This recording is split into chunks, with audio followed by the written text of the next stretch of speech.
इस वीडियो में हम लोग सॉल्व करेंगे एनसीईआरटी के एक्सरसाइज 6.2 का क्वेश्चन नंबर 10।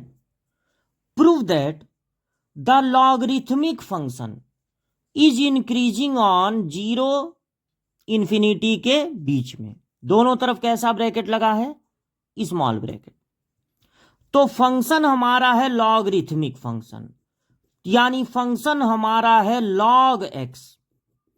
देखिए, अगर लॉग है तो log x प्लस 1 भी लॉगरिथमिक फंक्शन है, log x प्लस 2 भी, log 2x प्लस 3 भी। लेकिन ऐसा नहीं है कि आप जो मन करे वो ले लीजिए। आप log x ले लीजिए, आपका फ्रेंड log x प्लस 1 ले ले, दूसरा फ्रेंड log 3x प्लस 2 ले ले। अगर हम कह रहे हैं लॉगरिथमिक फंक्शन तो वो एग्जैक्ट log x ही आपको लेना है। ये नहीं कि log x प्लस 1 कोई ले लिया, log 2x प्लस 3 कोई ले लिया।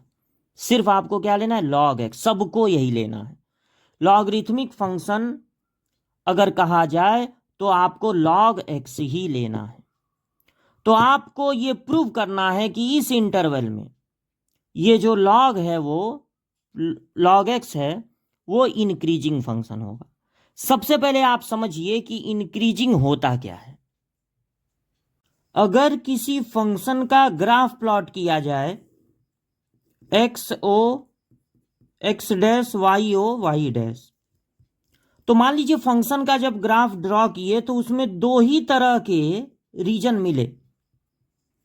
या तो x के बढ़ने पे, मतलब x की वैल्यू बढ़ाए जब, या x की वैल्यू कम किए तो उस फंक्शन पर कोई असर ही नहीं पड़ा। या तो x और y डायरेक्टली प्रोपोर्शनल हैं, यानी x के बढ़ने पे y बढ़ेगा और x के कम होने पे y कम होगा। दो ही तरह के उसमें रीजन हमको मिले, तो ऐसे फंक्शन को कहते हैं इंक्रीजिंग। सपोज कीजिए फंक्शन के ग्राफ में आपको सिर्फ एक ही तरह का रीजन मिला। ये जो आप देख रहे हैं x के बढ़ने घटने पे y पे कोई असर ही नहीं पड़ा, ये नहीं मिला। केवल डायरेक्टली प्रोपोर्शनल वाला मिले, यानी x के बढ़ने पे y की वैल्यू बढ़ जाए, फंक्शन की वैल्यू बढ़ जाए, और x के कम होने पर फंक्शन की वैल्यू कम हो जाए। तो ऐसे फंक्शन को कहते हैं स्ट्रिक्टली इंक्रीजिंग। दूसरी बात, मान लीजिए आप किसी फंक्शन का ग्राफ बनाते हैं और आपको उस ग्राफ में दो तरह के रीजन मिलते हैं। या तो x की वैल्यू बढ़ाने पे या x की वैल्यू कम करने पे y पे कोई असर ही नहीं हो रहा है, जो था वही है। या फिर x और y इनवर्सली प्रोपोर्शनल है। जब आप x की वैल्यू बढ़ा रहे हैं तो y की वैल्यू बढ़ने की बजाय कम हो जा रही है, और जब x की वैल्यू कम कर रहे हैं तो y की वैल्यू बढ़ जा रही है। उल्टा रिलेशन है। तो ऐसे फंक्शन को कहते हैं डिक्रीजिंग।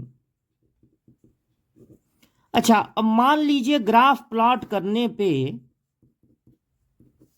ये y एक्सिस है, ये वाला रीजन भी ना मिले, केवल यही मिले कि x के बढ़ने पे y की वैल्यू कम हो जाए, x की वैल्यू कम डालने पे y की वैल्यू बढ़ जाए।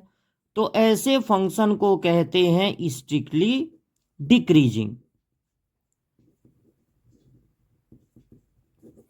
बिना फंक्शन का ग्राफ बनाए भी ये पता किया जा सकता है कि कोई फंक्शन इंक्रीजिंग है या डिक्रीजिंग है, स्ट्रिक्टली इंक्रीजिंग है या स्ट्रिक्टली डिक्रीजिंग है। बिना ग्राफ बनाए भी पता लगा सकते हैं। किसकी मदद से? डिफरेंशिएशन की मदद से। अगर फंक्शन का differentiation F dash x greater than और इक्वल टू 0 है, यानी पॉजिटिव है या 0 है, तो फंक्शन होगा इंक्रीजिंग। अगर डिफरेंशिएशन 0 के इक्वल नहीं, सिर्फ ग्रेटर देन 0 है, पॉजिटिव है, तो वो फंक्शन होगा स्ट्रिक्टली इंक्रीजिंग। और अगर डिफरेंशिएशन लेस देन या इक्वल टू जीरो है तो बिना ग्राफ बनाए ही आप कह सकते हैं कि वो फंक्शन डिक्रीजिंग है। और अगर फंक्शन का डिफरेंशिएशन सिर्फ लेस देन जीरो है, जीरो के इक्वल भी नहीं होगा कभी, हमेशा लेस देन जीरो होगा, तो ऐसे फंक्शन को कहते हैं स्ट्रिक्टली डिक्रीजिंग। अब देखिए, यह पता लगाने के लिए कि यह फंक्शन इंक्रीजिंग है कि नहीं, हम इसका करेंगे डिफरेंशिएशन। तो log x का होता है 1/x। अब यहां पे जो इंटरवल दिया है वो दिया है 0 से इंफिनिटी।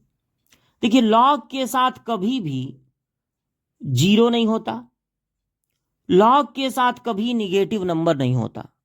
यानी log के साथ अगर x है तो वो x ग्रेटर देन 0 ही होगा, ना 0 हो सकता है ना निगेटिव, तो पॉजिटिव होगा, ग्रेटर देन 0। तो इन इंटरवल 0 इंफिनिटी के बीच में 1/x विल बी पॉजिटिव। क्योंकि आप देखिए 0 और इंफिनिटी के बीच में कौन कौन आते हैं, केवल पॉजिटिव नंबर आते हैं। 0.1, 0.2, 1, 2, 3, 4, 5, 6, 7, 8, 0 इंफिनिटी के बीच में सारे पॉजिटिव नंबर आते हैं। तो अगर आप इस x की जगह कोई भी पॉजिटिव नंबर रखेंगे तो इसका वैल्यू निगेटिव कैसे आ जाएगा? पॉजिटिव नंबर रखेंगे तो पॉजिटिव ही ना आएगा। यानी कि 1/x विल बी पॉजिटिव, यानी कि जो डिफरेंशिएशन है dy/dx जो कि 1/x आया है वो ग्रेटर देन 0 होगा। यानी this function will be strictly increasing function. देखिए, बुक वालों की थोड़ी कमी है कि जो फंक्शन स्ट्रिक्टली इंक्रीजिंग होता है उसको वो इंक्रीजिंग छाप देते हैं, ये उनकी गलती है। लेकिन ये वैल्यू 0 भी नहीं हो सकती, इंक्रीजिंग तब होगा जब 0 या 0 से ग्रेटर हो। तो ये इंक्रीजिंग नहीं है, ये स्ट्रिक्टली इंक्रीजिंग है। It is a strictly increasing function. आपके बोर्ड एग्जाम में भले ही कहा जाए कि प्रूव करो ये इंक्रीजिंग, लेकिन आप वहां पर लिखेंगे स्ट्रिक्टली इंक्रीजिंग, क्योंकि अभी हमने आपको ग्राफ बताया था और ये कहा था कि अगर डिफरेंशिएशन 0 या उसके 0 से ग्रेटर हो तब वो इंक्रीजिंग होता है। लेकिन यहां तो 0 भी नहीं हो सकता, ये 1/x कब 0 होगा? कभी नहीं। इसलिए ये फंक्शन स्ट्रिक्टली इंक्रीजिंग है।